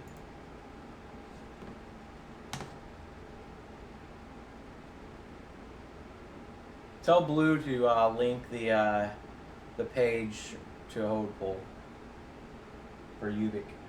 So I've had. I think he did earlier. Okay, I've had a few. I have a few of the rigs pointed right now to that. I'm mining some Ubik coin. Right now, if you guys have just a little bit of hash power and you're not getting, you're not going to resolve any Ethereum because of the difficulty. Let's say you only have like one card, you got a gaming PC. If you're wanting units, like actual units, there's a couple coins out there that you can mine and actually get a full unit on, and one of them is Ubik. So UBIQ. There's a few links out there. They got a pretty nice website. Unlike Dibix coin, that's supposed to be, you know, like the Arabian coin with you know, a lot of backing, but their wallet and their like Dibix rather is what I'm talking about, the Arabian Dibix coin. You know, the wallet's not as strong. It doesn't have a lot of from what I've seen, it's not as strong. The Ubik coin though has, you know, a nice wallet. It's got a plug-in for Chrome if you just want a simple wallet, and you can integrate it right to Chrome. And you get full units. I've had like 300 mega hash on it in about 3 or 4 days. It was about 3 days. Blue can quote me on how long I've been on that pool. But I went ahead and pointed actually a couple rigs to it. I think I got that rig right now on it. And I've earned like 30 Ubik coins. And now they're worth about 97 cents. It's $30 and like a little under, you know, consistently probably 24 or 30 hours, something like that on 300 mega hash. So, not bad. I mean, if you want full units, so it's like 30 coins, $30. But you know, it's like anything. You hold it, and you know, maybe it goes to $4 or $5. You know, and then that made it worth it. But that's why I was saying, you know, take some. It depends what your hash power is, but you know, hedge it. Pick a couple coins here and there. You never know if the use case really gets a good application, and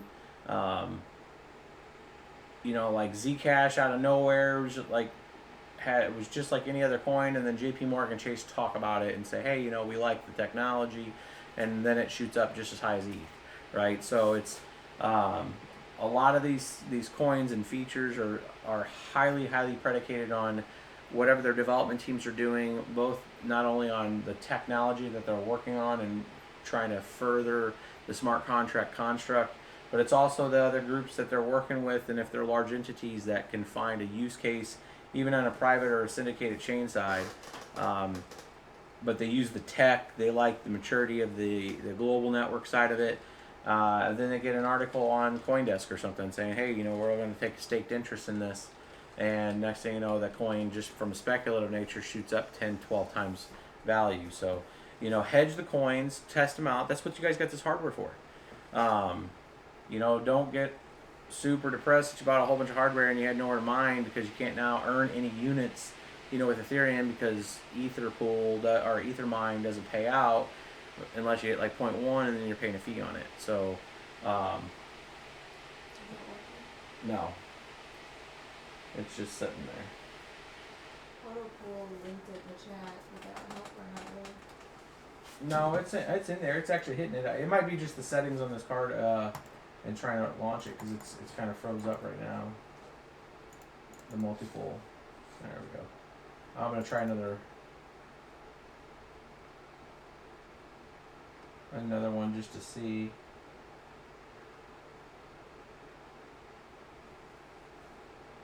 Here, I'll try DivX 28. Let's see if it starts to run. It's using Claymore also.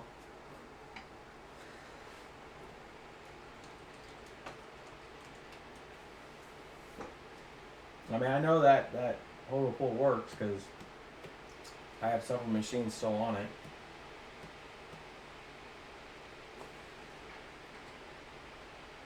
Yeah, it's cooking. 31, 32.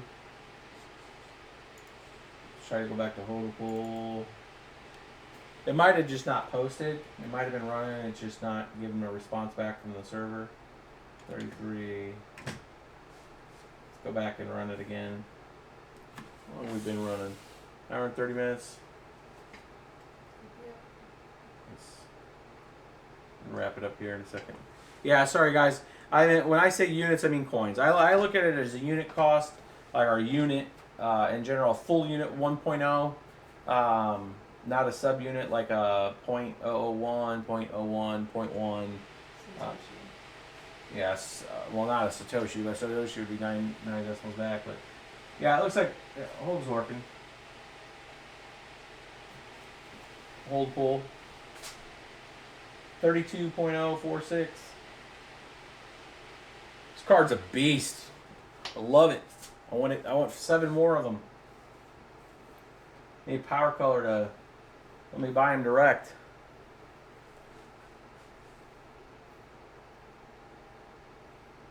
Still no Vega either, guys. Nothing came today. I had a keyboard and mouse come. That's the only thing that showed up today. I didn't have anything else show up today.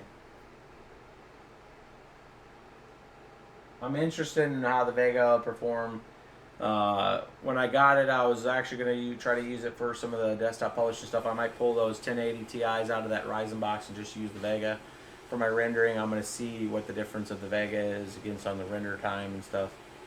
So I'll actually use it not just for mining. I'll be looking to use it probably for desktop publishing and stuff. But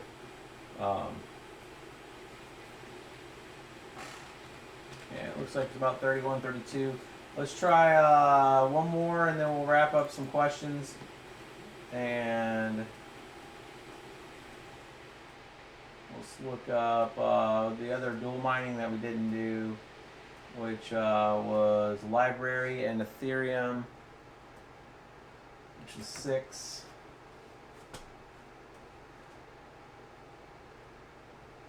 So the library credits I think was like 112 mega hash. When we were doing it just direct.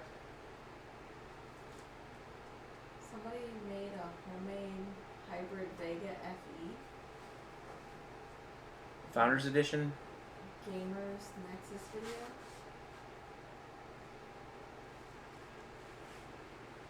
Okay, I'll have to take a look at Gamers Nexus. Cool. Is that for real? Yes, it's for real. Yeah. So it looks like library. So the library, if you mine it just directly on this card, you're getting about 115 mega hash. When you're dual mining it, looks like it's about almost 30 mega hash on ETH. So on Dagger Hashimo and 42.6, 42.7 on library credits.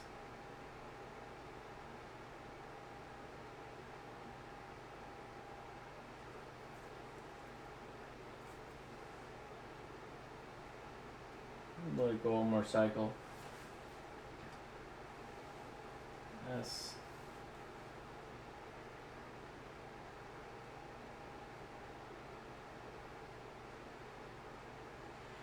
You guys can see the epoch level at 133 is 2.04 gigabytes. So people wanted to know, hey, when's 3 gigabytes going to run out? Not for a while.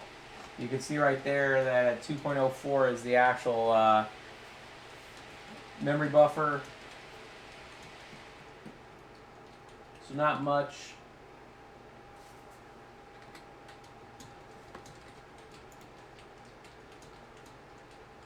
And it looks like that just died, that dual mining died on it. I didn't switch that around, but it was about 260 on the power. I don't know if that blew the driver. We're going to see. I think I have one more Pascal. Let's do number 7. See if that functions with both.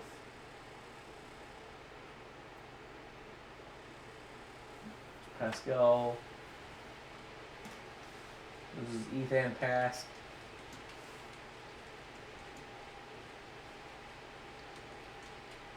It looks like I took a dip on ETH. Whew. Pascal is 536 mega hash. With 17 mega hash on ETH. Shares accepted on Pascal.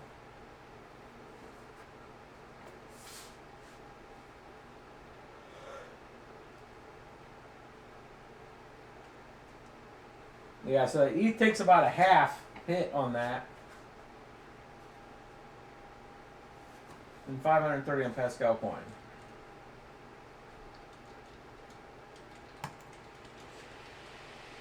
And I don't think we had any other mix here. Yeah, because that was the Ethereum Classic and Pascal, Sidecoin. Yeah, that's all we got. So we'll get the others added. Chaincoin, and then I still wanted to try to get like Feathercoin, and I don't think if folks would want like Vertcoin or a few others.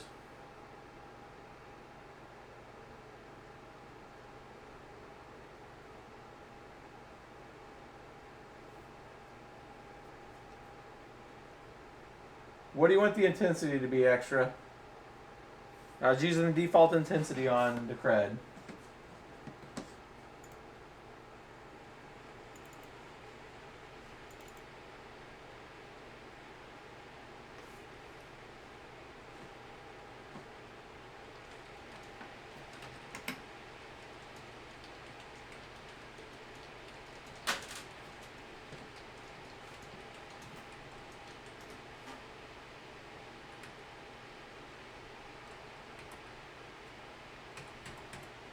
I'm assuming 28.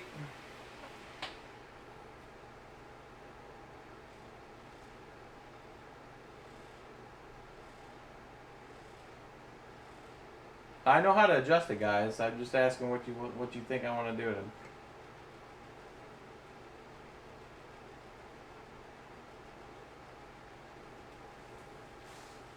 Oh, I thought you had some basic idea of where you wanted it to go.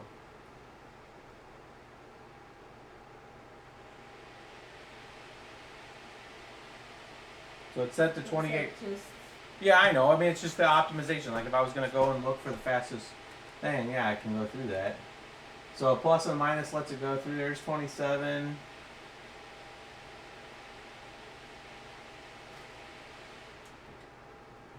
So I'm at 31.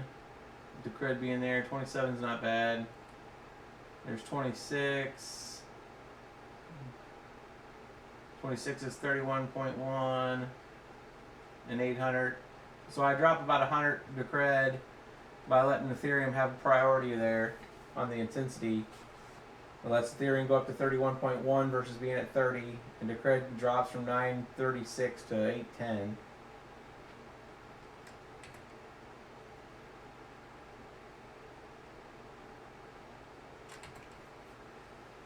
$25, $24.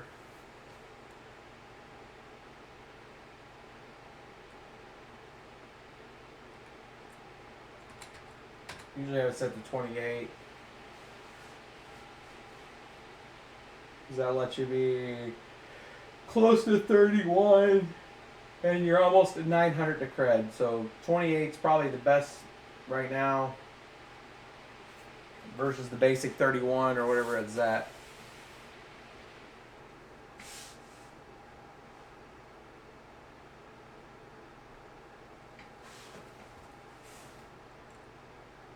GPU just died.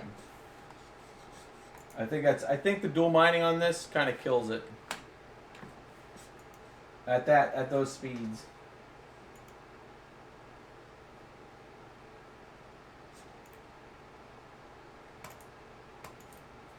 Yeah, it just died.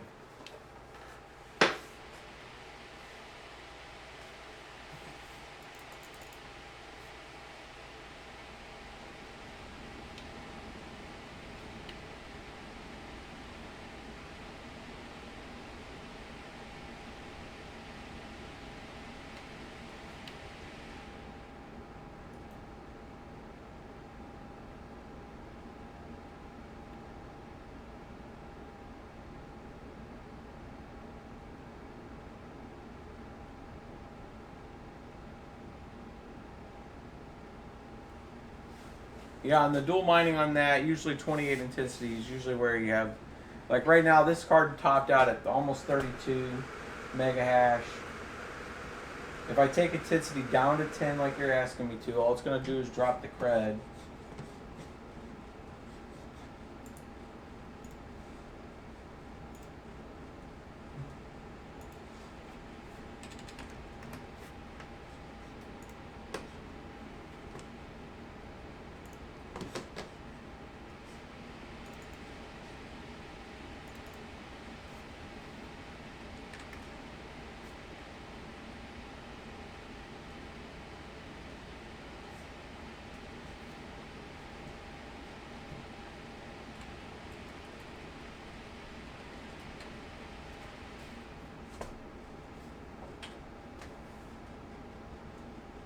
So alright, 31.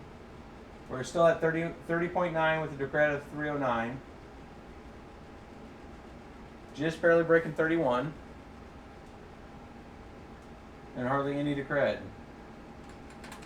If I take it back up to 28, it's going to be close to 800 decred. And you're going to have almost 31 still there. That's usually the setting. Anywhere between 26 to 30 is where I'll usually have that set to, if I'm focused on trying to optimize it, guys.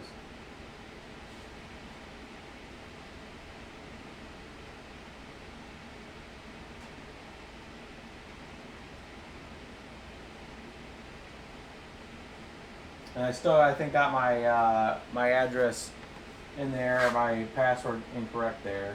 Just jumping that. So there, we're still almost at 31, and it just died. So at 2250, this card is not stable with the dual mine. I'd have to probably take it down to 2150, and drop the GPU down to probably 1200, maybe 1160, to save a little bit of power. And then that should be a pretty stable for this card. 20, I'd probably try to hold it at 22 on the next versus holding 2250, and just to see if it could hold 22. And if it can't hold 22 over time on dual, then I'd take it to 2150 on the memory. But that kind of gets you to where you're at.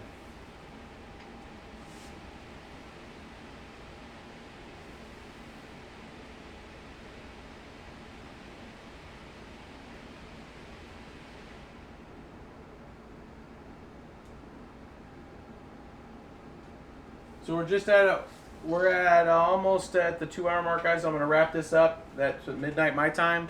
This was a pretty deep dive on a single card. I mean, that's really the only intention tonight, is that I got this out there. I wanted to have a video discussing the golden sample. If you did get these, or if you did find these, if you guys take a little ride out to Micro Center or Fry's or wherever you're at and you see one in stock and you're thinking about it, you can at least see what it does. That's what really this was. And then also to kind of platform off the fact of that we're going to upload the BIOS for this right after this live stream goes live. You know, after we're done with it, we'll get the BIOS out there. And then I'm also going to copy right below the BIOS. So when you're looking at the description below and you look for that BIOS, right below it, I'm going to copy the entire strap in there that you would actually copy into if you wanted to make your own version of it, and where to plug those into, where to plug those numbers into. That way you can make a saved copy of your current version and you know, make your own. Additionally, I guess we'll let some questions come in, and we've answered all the super chats, right? I want to make sure I answer all the folks that were given. Saving that, I'm gonna look at that. Chris Fox, thanks, buddy. Gorlick 17. Ron Johns, I think we answered your question, buddy. Danielle Johns, we answered your question. And Seth Artburner, thank you for that too. Or that's a $5 super chat. We do appreciate it. We will invest that back into the channel. That's where essentially that's where this kind of stuff came from, guys. That we can get some good readings on stuff for you. We just get the right tools, make sure the right cameras and stuff are in play with that stuff. So the other piece why we're closing up here in the next 9 minutes or so. If you guys haven't seen, I'm going to link in the bottom of the channel. Barnacle just covered it in a pretty well and explicit way. The issue right now with net neutrality, if you guys have been not following that, or is like, whatever, dude, I don't care, I see it all over the place. You will care if you live in the States and that stuff gets reversed and you start getting tiered pricing on your internet content. That's going to suck. It sucked when they did it to the phones, when they can start predicating what you can see and what you can't see without paying a certain fee. So, you know, take 10 minutes, watch it at faster speed or whatever. Take a look at what Barnacle goes through. I'm going to link his channel below. He covered it in a great video of just explaining what it is and why it matters. So go out there and if you're in the States, take us a few seconds and just sign the petitions, get it out there. It's some BS that you know, that it's just, hey man, I work for big companies. I understand when they try to make revenue, this isn't one way of doing it. So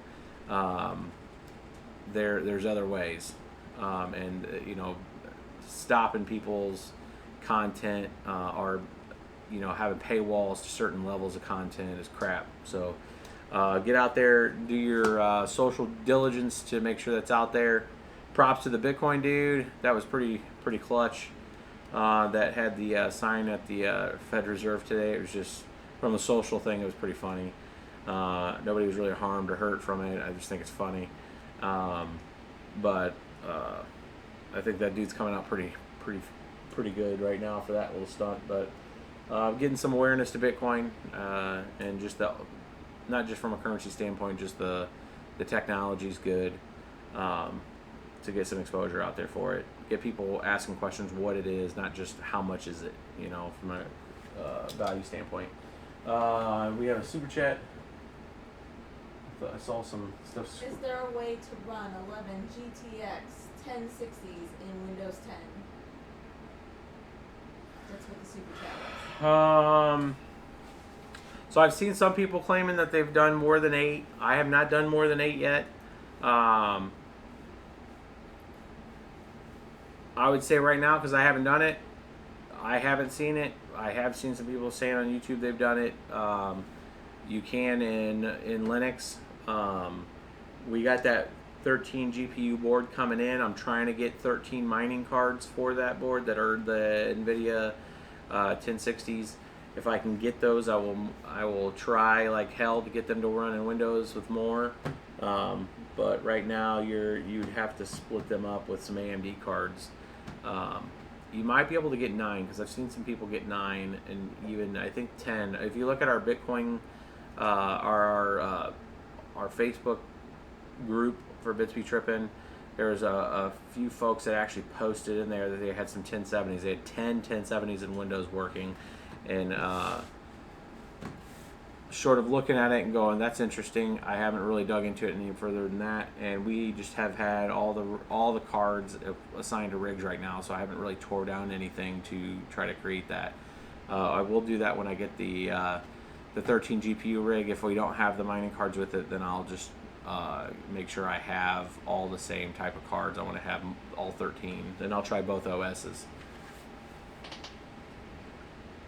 We got about 5 more minutes and then we'll wrap this up, guys.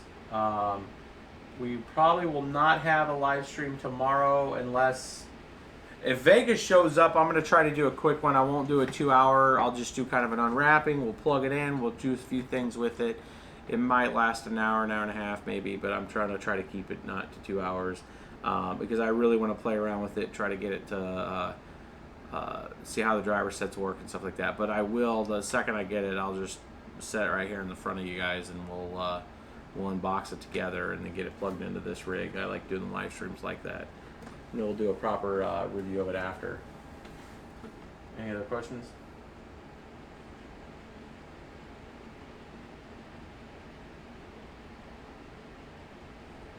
I mean, I haven't done a lot of episode video. I haven't done any episode videos, I think, since last time I went out of town. It's been mostly just live streams. I kind of like this format. It's a lot more raw. A lot of the questions that we get that I was seeing out there on the actual, the stuff that I would actually get in email, it really drove me to make sure that I was doing a lot of these live streams and just showing you guys how to do the stuff. You know, how we work through the problems. We all learn stuff from doing it together. I mean, there's some stuff that I'm learning from you guys on, when you guys make comments on how to do something, some things, we pick that up too. So I like the format a lot better. And you don't get everything whenever somebody's just dishing a video to you. Like just what we went through here with all this card, with all those different types of coins and mining and all that stuff. You get to actually see it run versus me create an event and then show you in just bite size of like, oh, here's what it does with Pascal on this in the perfect situation. You guys get to see what it looks like in the live, in the flesh. It's very transparent when it has issues, when it doesn't have issues, and how I kind of fix the issues with the reboots and stuff like that, when and how. So hopefully you guys enjoy that. I know it's a little longer on the videos, but if you're into this, it should be immeasurably valuable for you. The Asus Prime Z270A and AR, both. I use both of those. The only difference is the A has a few more ports on the end.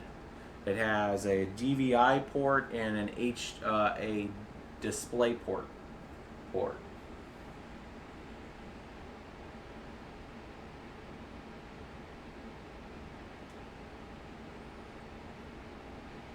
All right, we got a couple more. Do we have any more questions? We can wrap this up.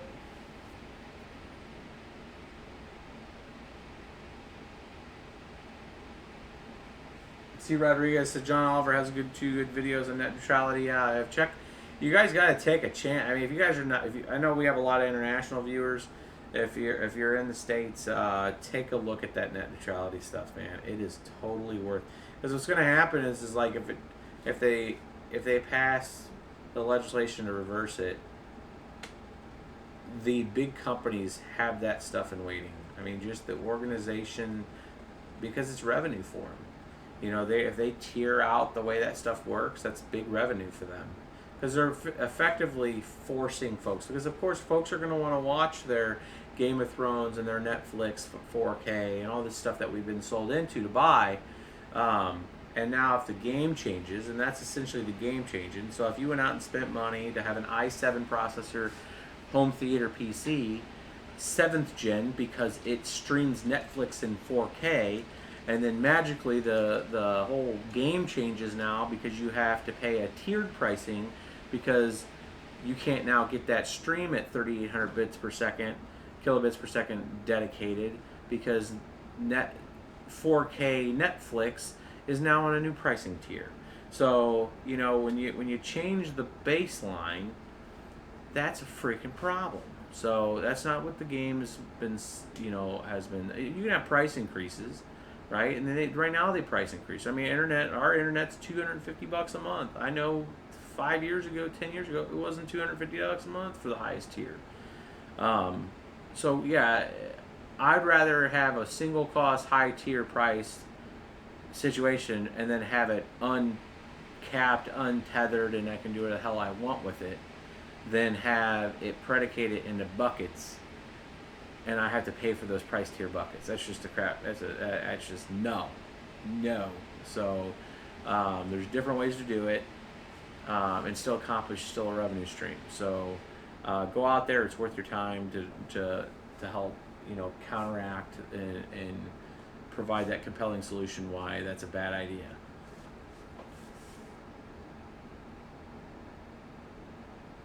Yeah, can you imagine paying for Google Fiber? There's fiber near us. I can't fathom having the ability to have a terabyte down, or a gigabyte down and 250 meg up. Spend $250 to $300 a month for that, just to find out the endpoint that I'm hitting is tiered to where it doesn't matter that I have a gigabyte down. I'm tiered down to 50 meg of streaming power from something because I'm in some kind of tiered pricing bracket crap that has nothing to do with the fact that I have a gigabyte in download speed. That's that kind of net neutrality crap. We don't have dimensions of the frames on the website, do we? They're only in the videos? Dimensions of the frames, like those frames? Yes. No, I mean, we have a couple videos. One of our second video that we ever made shows you guys how to make that. We've been talking about making a newer video. We can do that. We can do an episode on how to make that. I mean, we put. It's not even an episode. They just want it on the website.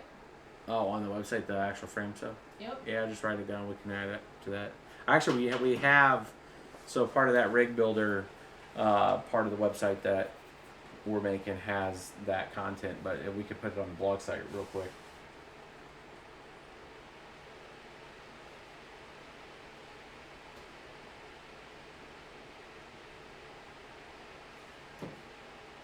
All right, guys. I think we're there. I think we're a little over 2 hours. It's been fun. Hopefully this was informative, at least from a card standpoint, and a kind of overview of the multi-miner. I think we have a few minor updates. So right now the multi-miner is 5.2. You might see a 5.3 in the next 24 hours if we fix a few other things with it. But check out HODL Blueberry if you're still on there. You can go ahead and repost it out there again. We're doing about 300 mega hash out there on Ubitcoin. So keep hashing. We'll catch you guys out there probably in the next day or two with another stream.